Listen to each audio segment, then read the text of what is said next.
নমস্কার, আপনারা দেখছেন নিউজ টুডে ইন্ডিয়া। আমি দীপ্ত এই মুহূর্তে রয়েছি আপনাদের সঙ্গে। এই মুহূর্তের সব থেকে বড় খবর নিয়ে আপনাদের সামনে আমরা হাজির হয়েছি। আপনাদেরকে জানানোর চেষ্টা করব 2022 সালে ইসলামপুর এসআইএফ স্কুল থেকে 1,58,000 বই চুরি হয়ে যাওয়ার ঘটনা কিন্তু সামনে এসেছিল, যার ফলে কিন্তু গোটা রাজ্যে হুলুস্থুলুস বেঁধে গিয়েছিল এবং বিভিন্নভাবে এসআই স্কুলের যে সকল এসআই অফিসের যে সকল সদস্যরা রয়েছে, পুলিশ কিন্তু বিভিন্ন তদন্ত করে এবং তদন্তর পরে যে কলকাতা হাইকোর্ট রয়েছে সেই হাইকোর্টে কিন্তু সেই তদন্তর বিষয়বস্তু রয়েছে সেটি কিন্তু জমা করে। কিন্তু আজ যেরকম দেখা যাচ্ছে, কলকাতা হাইকোর্টের ডিভিশন বেঞ্চের যিনি বিচারপতি রয়েছে তিনি কিন্তু আজ সেই তদন্তভার ইসলামপুর পুলিশ জেলার পুলিশের কাছ থেকে নিয়ে সিআইডিকে কিন্তু হস্তান্তর করে, এমনটাই কিন্তু জানা যাচ্ছে।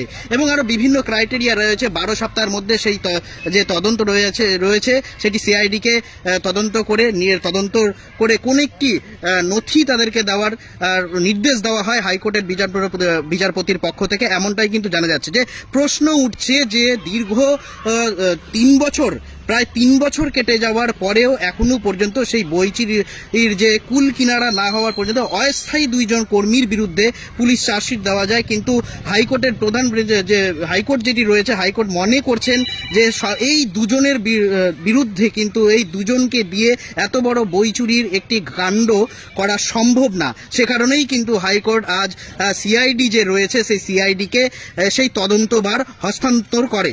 কিন্তু এই যে সিআইডি তদন্তভার কি উঠে আসছে, পুরো বিষয় আপনাদের সামনে আমরা ধীরে ধীরে তুলে ধরার চেষ্টা করব। বিভিন্ন রাজনৈতিক ব্যক্তিরা যারা রয়েছে এবং বিশেষজ্ঞ যারা রয়েছে তারা কি বলছেন এই বিষয়ে, পুরো বিষয় আপনাদের সামনে তুলে ধরার চেষ্টা করব। ততক্ষণ জুড়ে থাকুন নিউজ টুডে ইন্ডিয়ার সঙ্গে। তদন্ত বলতে প্রথমে বলি যে যখন এই ঘটনা প্রথম প্রকাশিত হচ্ছিল ইসলামপুর শহরে, আমরা খবর পেয়েছিলাম যে এরকম একটা চুরির ঘটনা ঘটছে তার এসআই অফিসে এই ঘটনা। ফলে পরবর্তীকালে আমরা এবিটিএ এবং যে প্রাইমারি শিক্ষক সংগঠন আছে এবিপিটিএ আমরা যৌথভাবে সেখানে গিয়ে এসআইয়ের সঙ্গে যোগাযোগ করি। পরে জানতে পারি ঘটনাটা সত্যি। তার পরিপ্রেক্ষিতে আমরা এসডিও, ইসলামপুর এসপি, ইসলামপুরের এআই, এসআই সবাইকে আমরা নির্দেশন দিয়েছিলাম যে ঘটনাটা কি তার সঠিক তদন্ত করা হোক। যাই হোক, প্রত্যেক আধিকারিক আমাদের আশ্বস্ত করেছে যে তদন্ত হবে। পরবর্তীকালে আমরা দেখতে পেলাম 2 জন গ্রুপ ডি কর্মী, বা সে গ্রুপ ডিও না, অস্থায়ী কর্মী যাদেরকে বলি, তারা 2 জন গ্রেপ্তার হলো। বেশ কিছুদিন বিষয়টা চললো, তারপরে পুরো বিষয়টাকে দেখলাম যে ধামাচাপা পড়ে গেল। ফলে আমরা তখনই বলেছিলাম যে তদন্ত করে প্রত্যেকটা বাচ্চা সরকারি বই কলকাতা থেকে ইসলামপুরে আসছে, গোডাউনে প্রবেশ করছে, সেই গোডাউন থেকে সে ডিস্ট্রিবিউট করার কথা, কি করে এতগুলো বই উধাও হয়ে গেল। ফলে আমরা তখনই সন্দেহ প্রকাশ করছি এর সঙ্গে বড় কোনো আধিকারিক যুক্ত আছে, নাহলে এত বড় ঘটনা ঘটতে পারে না।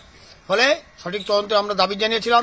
বেশ কিছুদিন ধামাচাপা পড়েছিল, কিন্তু আমরা আশায় ছিলাম হয়তো কিছু একটা ব্যবস্থা হবে। যাই হোক, যা খবর আজকে পেলাম যে হাইকোর্ট সিআইডিকে তদন্তের দায়িত্বভার দিচ্ছে। তবে আমরা পশ্চিমবঙ্গে তো শিক্ষা আর দুর্নীতির সমার্থক শব্দ হয়েছে। যদি শিক্ষামন্ত্রী জেলে থাকে তো শিক্ষার কি হাল হবে। ফলে এর সঙ্গে সরকারি আধিকারিক যুক্ত আছে। সিআইডি সরকারি সংস্থা, তারা কতদূর তদন্ত করে সঠিক ব্যক্তিকে ধরতে পারবে আমাদের সন্দেহ আছে। তবে তারপরেও যে শিক্ষক সংগঠন হিসাবে আমরা আশাবাদী যে সিআইডি দায়িত্বশীল সংস্থা হিসাবে তদন্ত করবে এবং যারা যারা যুক্ত, সে যে পর্যায়ে লোকটা হোক না কেন, তাকে যেন গ্রেপ্তার করে সঠিক তদন্ত করে তাদের যা শাস্তি, উপযুক্ত শাস্তি দেওয়া হোক। একই সঙ্গে এই ধরনের ঘটনা, যে বাচ্চা থেকে বই দেওয়া হলো, কোন বই দেওয়া হলো, পুরনো বই, বিভিন্ন স্কুলে পুরনো বই জোগাড় করে তাদেরকে দেওয়া হয়েছিল।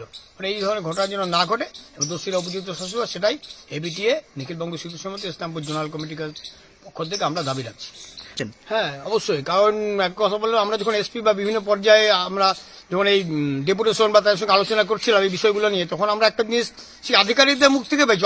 আনঅফিসিয়ালি তারা বলছে, যেহেতু অফিসিয়ালি তারা দায়িত্ববান নিচ্ছে, আনঅফিসিয়ালি তাদের বক্তব্য এসআই অফিসে কলকাতা থেকে প্রাইমারি বিভাগের জন্য যেসব বই আছে তার যে নথিভুক্ত করা হয় খাতায়, সে নথিভুক্ত একটা নির্দিষ্ট সাল পর্যন্ত করা আছে, তারপরে কিন্তু আর নেই। গত 4-5 বছর ধরে কত বই আসছে, কোথায় ডিস্ট্রিবিউট, কিছু নাই। ফলে আদৌ কতগুলো বই আসলে কি তার সঠিক তদন্ত কিন্তু সম্ভব ছিল না ইসলামপুর পুলিশ প্রশাসনের পক্ষ থেকে। একমাত্র সিআইডি তারাই করতে পারত, কারণ তাদের ক্ষমতা কলকাতা থেকে ইসলামপুর পর্যন্ত। কারণ ইসলামপুরের সরকারি আধিকারিক আনঅফিসিয়ালি আমাদেরকে স্বীকার করছে যে আমরা ইসলামপুরে তদন্ত করে রায়গঞ্জ পর্যন্ত পৌঁছে দিতে পারি, কিন্তু তারপরে যে দোষী তাকে শাস্তি দেওয়ার ক্ষমতা আমাদের কাছে নেই। কারণ পুলিশের কাজ হলো একটা অন্যায় হলে তার পুলিশি তদন্ত করা, কিন্তু শিক্ষা ব্যবস্থা এমন বেশ কিছু ভাগ আছে যেগুলো পুলিশের পক্ষে সম্ভব হয় না, কারণ তার নিয়মের মধ্যে আবদ্ধ থাকতে, যেটা এই ক্ষেত্রে হয়েছে। ফলে আমরা আশা রাখবো সিআইডি যেহেতু কেন্দ্রীয়ভাবে আসছে, ফলে কলকাতা টু ইসলামপুর যারা যারা যে পর্যায়ের মানুষের সঙ্গে যুক্ত তাদেরকে হয়তো তারা ট্র্যাক করতে পারবে। এবার কতদূর শাস্তি পাবে সেটা তার ব্যাপার। তবে যখন আমরা একবারে পথে নেমেছিলাম, একটা সাফল্য আমরা পেয়েছি, আমরা কিন্তু ছাড়বো না, আমরা লড়াই আমরা চালিয়ে যাব। যারা যারা যুক্ত, সে যে পর্যায়ে ব্যক্তি হোক না কেন, তার শাস্তি আমরা চাই এবং তার জন্য আমরা আমাদের লড়াই সংগ্রাম চালিয়ে যাব। আপনার নাম? আমরা জয়ন্ত দে। কোন দায়িত্বে আছেন? আমি নিখিল বঙ্গ শিক্ষক সমিতি ইসলামপুর জোনাল কমিটির সম্পাদক। হাইকোর্ট উচ্চ আদালত যেটা রায় দিয়েছে তার উপরে তো আমরা বেশি কিছু বলতে পারি না, কিন্তু আমাদের এটা বিশ্বাস হাইকোর্ট উচ্চ আদালত আবারও তাদেরকে তাদের এই রায়ের উপরে তাদেরকে আবার পূর্ণ বিচার করতে হবে। কারণ হচ্ছে যে এই বাংলাতে যা পুলিশ তাই সিআইডি। আজ অবধি বলেন সিআইডি তদন্ত যতগুলো হয়েছে তার একটাও কোনো ফলাফল হয়নি। এখানে যদি কেন্দ্রীয় সংস্থা দিয়ে তদন্ত করা হতো তাহলে হয়তো একটা রেজাল্ট পাওয়া যেত। রাজ্যের কোনো তদন্তকারী সংস্থা আজ অবধি এই রাজ্যের ঘটে যাওয়া কোনো রকম কোনো কেসের সমাধান আজ পর্যন্ত করেনি, যবে থেকে তৃণমূল শাসিত সরকার হয়েছে। তাই মহামান্য আদালত যে রায় দিয়েছে তার উপরে তো আমরা বিশেষ কিছু বলতে পারি না, মহামান্য আদালতের উপরে। কিন্তু আমাদের এই যে রায় দিয়েছে সিআইডির, আমরা এটাতে খুশি নয়। এটা সিবিআই তদন্ত হলে হয়তো কোনো একটা ফলাফল দিত, সত্যি বিচারটা পেত। কারণ হচ্ছে যা সিআইডি তাই পুলিশ প্রশাসন। এখানে তো পুলিশের তদন্তটি তো প্রমাণ যে যায় দুজনকে গ্রেপ্তার করা হয়েছিল, অ্যাকচুয়ালি তারা কালপিট নন। এখানে পুলিশই সেটাকে ধরিয়ে দিচ্ছে, যার জন্য আমরা দেখছি বিভিন্ন সময় বিভিন্ন আসামিরা তারা ছাড়া পেয়ে যাচ্ছে পুলিশের নিজের যে তদন্ত রিপোর্ট জমা করছে কোর্ট আদালতে, তার মাধ্যমে। আজকে এটা তো আদালত ঠিকই বলেছে যে দুজনের দ্বারা এত টাকার বই এবং একই রাত্রের মধ্যে হাফিজ করে দেওয়াটা কেমন একটু ব্যাপারটা লাগছে না? এখানে বই তো আসেইনি, বই যেখান থেকে আসার কথা ছিল সেখান থেকে হাফিজ হয়েছে।